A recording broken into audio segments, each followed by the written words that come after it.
In tonight's top stories, Ethereum rallies, BTC diddles itself and continues to look exactly like we think it should in a bear market, and Voyager Digital continues to infuriate its customers with signs of less infuriation on the way.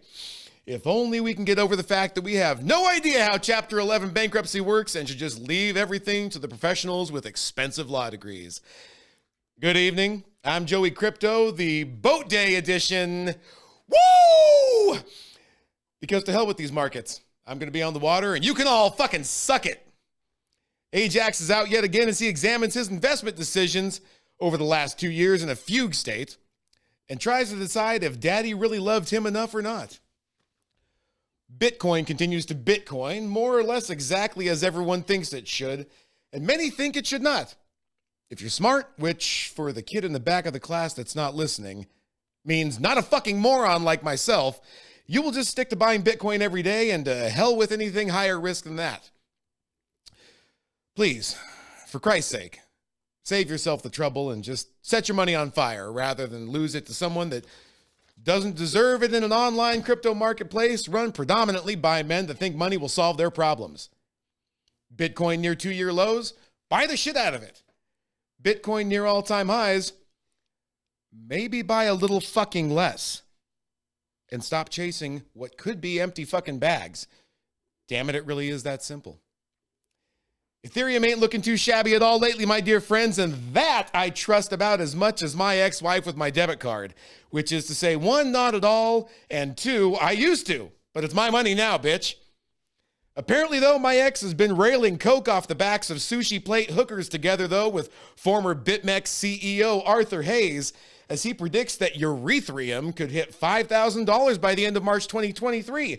Well, fuck me! Better put my life savings into Ethereum, I guess. Or I would at least if I hadn't put it in Voyager Digital. Record high inflation, the middle of a recession. But screw all that. When magic internet money gets a new upgrade to one old dinosaur of a network like Ethereum that definitely won't fork into a proof of work and proof of stake network during this merge, you're only a few more vodka Red Bulls and crack rocks away from a 200% run up in price. Want to know which people are about to have a hell of a lot less faith in the Ethereum network? You guessed it, it's the miners. Sorry, miners, but the gravy train has come to an end, you fucking criminals. That's right, folks. When you have a proof of stake network, miners probably won't be playing a role anymore in confirming transactions on that network. And validators operating with a much smaller environmental impact and much smaller revenue will take their places. Some people think ETH will be mineable still. Some think there will be proof of work forked to Ethereum. Whatever happens, the amount miners will be making is surprisingly congruent with the amount I care for Ethereum. Less every day. In our next top headline, let's dig into the current Chapter 11 filing for my favorite scapegoat, Voyager Digital. Even though we placed all our trust in Voyager fucking Digital, and they promptly took all that trust and put it in a fucking Ponzi scheme, I truly don't believe they did this all without DYORing the ever-loving hell out of 3AC. The problem is that now that doesn't really matter.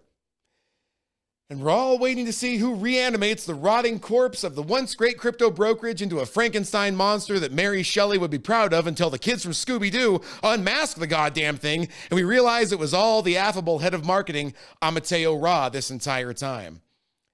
Not that I wouldn't love to see some actual villain responsible for this colossal fuckfest, but it appears that the exact opposite is going to happen, in fact. Yes, that's right. The bad guys lost all your money.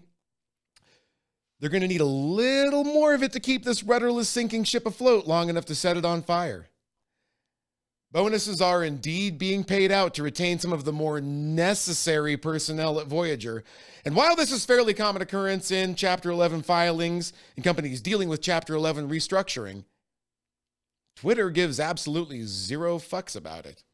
And the rumor mill is still running at capacity. Don't forget to zoom out, you short-sighted fucks, or at least let Joey Crypto do it for you.